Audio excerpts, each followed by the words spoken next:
Nous ne sommes qu'au début de la crise migratoire. L'immigration n'est plus une chance pour la France.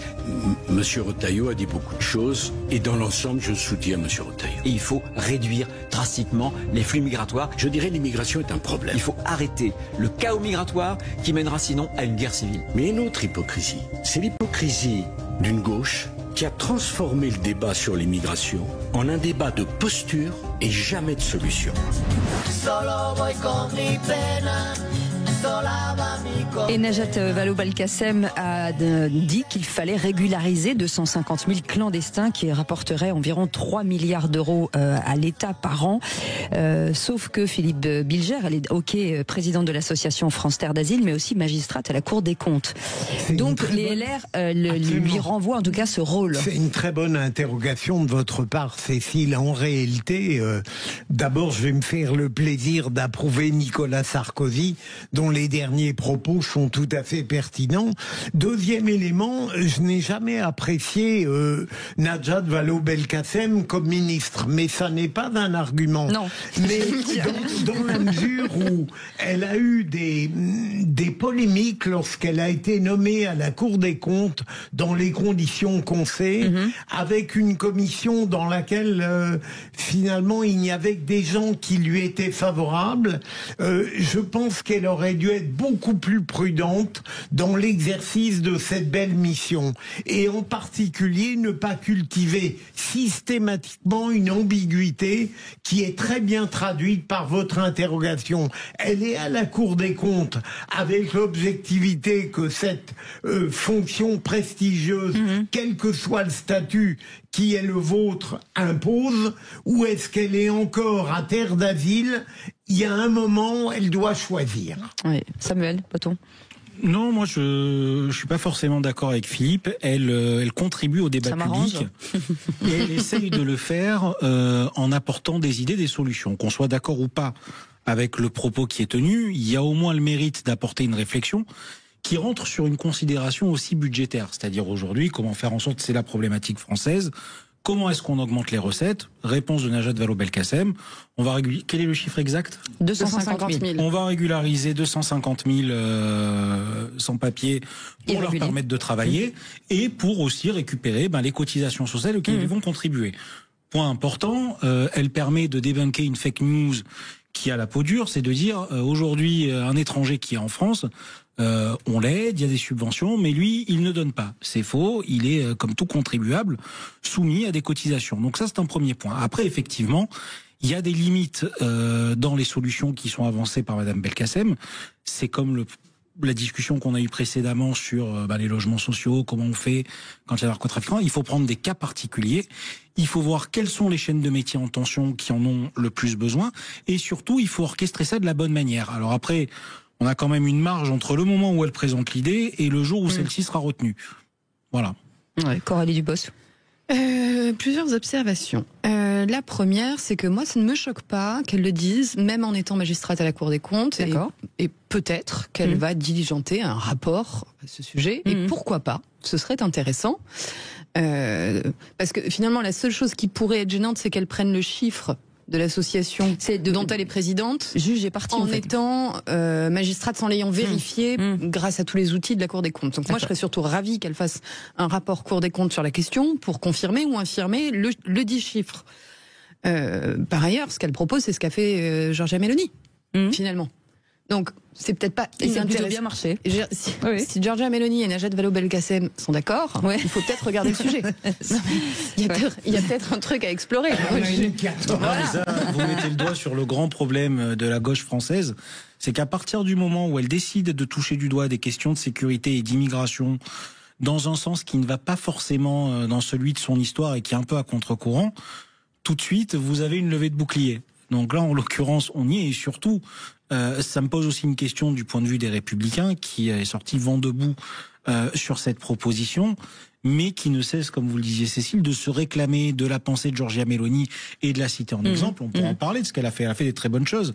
Par contre, il y a une autre réalité en Italie, c'est qu'aujourd'hui, c'est une maison de retraite à ciel ouvert, que les jeunes cerveaux fuient vers d'autres pays. La France n'est pas loin, hein. On a encore une petite marge, j'ai la prétention de penser qu'on peut s'en remettre.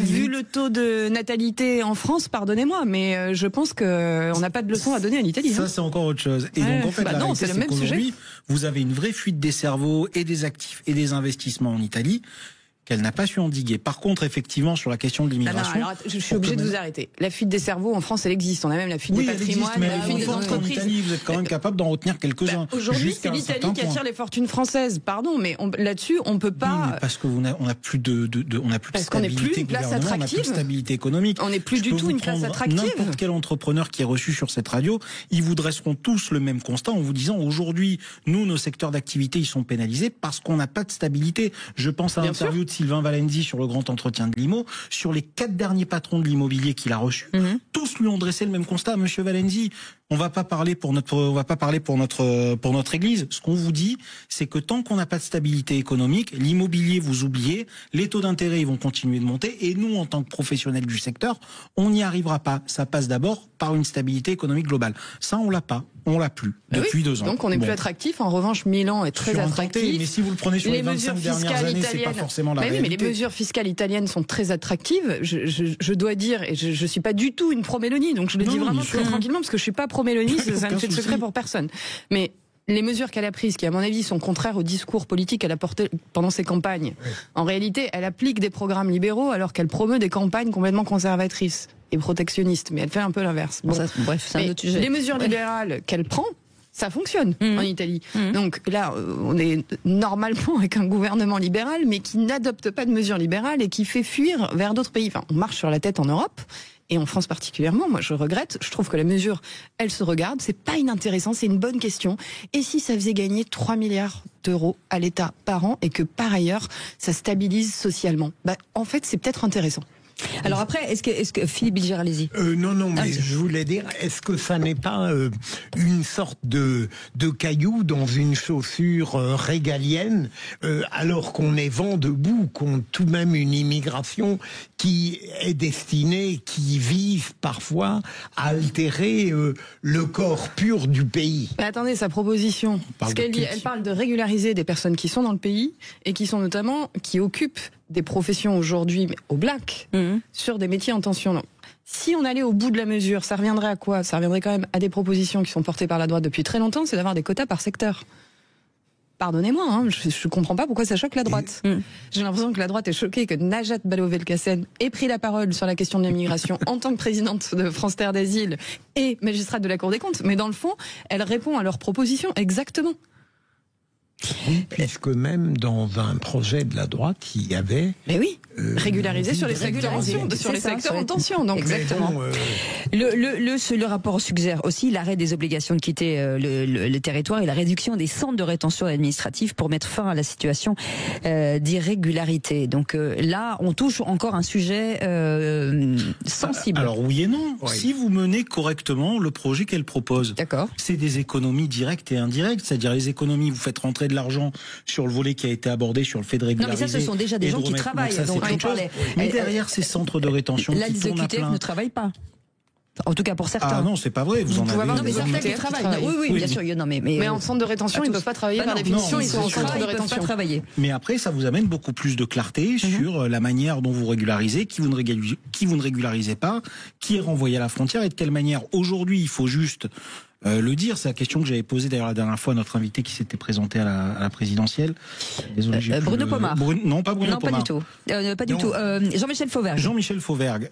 C'est ce que je lui disais, c'est-à-dire aujourd'hui, si on prend toutes les personnes sans papier qui viennent nourrir des filières entières d'emploi, je pense notamment au bâtiment. Vous allez dans le 19e, vous vous pointez là-bas à 7h du matin, vous aviez des camions entiers qui viennent chercher leur main-d'œuvre. Ça, c'est une chose. Aujourd'hui, on les remet dans un circuit normal d'emploi. Et puis après, il y a effectivement la question de la sécurité, c'est-à-dire déjà la France est un des pays en Europe qui procède le moins à des régularisations de sans-papiers. C'est-à-dire aujourd'hui, on a 4,3 millions de personnes, je crois, qui sont attention le micro. En séjour de manière légale sur le territoire, c'est une chose. Il y a la part illégale qui, elle, malheureusement, ne peut pas être quantifiée. Mais c'est aussi remettre de l'ordre dans tout ça, remettre de la clarté et surtout lever un boulet d'étranglement sur de nombreuses filières d'emploi. Je pense Je rebondis sur ce que tu disais tout à l'heure, Coralie Dubost. Je vais y arriver décidément. Il y a beaucoup de patrons qui demandent, en l'occurrence des restaurateurs, qui demandent effectivement de régulariser ce personnel. Le soin à la personne, l'aide à domicile, la restauration, le bâtiment, en agriculture. En fait, la voirie, les travaux publics de voirie. On va se le dire franchement, les métiers pénibles. Bien sûr. Aujourd'hui, sans l'immigration, on ne se serait pas assuré de la même façon. Hein, le petit confort de vie de tous les Français. Et quand je dis petit, c'est pas du tout péjoratif. C'est au sens de ce qui fait notre quotidien. Sans cette partie-là de travail, de travailleurs, nous ne l'aurions pas de la même façon. C'est une certitude. Donc la question, c'est est-ce que c'est plus intéressant? Est-ce qu'on ferme les yeux Est-ce qu'on ferme les yeux? Et en fermant les yeux, c'est-à-dire que on n'a pas les cotisations sociales du tout, les patronales. Eux, ils vont aller avoir recours finalement à la fameuse AME qui fait tant débat, plutôt que s'ils avaient les cotisations, une carte vitale ou une carte vitale temporaire, je sais pas comment il faudrait l'appeler, etc. Mais en fait, on clarifierait un système, on le fluidifierait. Il y aurait pas un sentiment d'opacité, de vol, de gens cachés et de non reconnaissance par ailleurs, parce que bon, tout travailleur mérite d'être reconnu aussi pour son travail. Hein. Et de sécurité pour eux, bien entendu. Bien sûr. Merci en tout cas, chers amis. Allez tout de suite.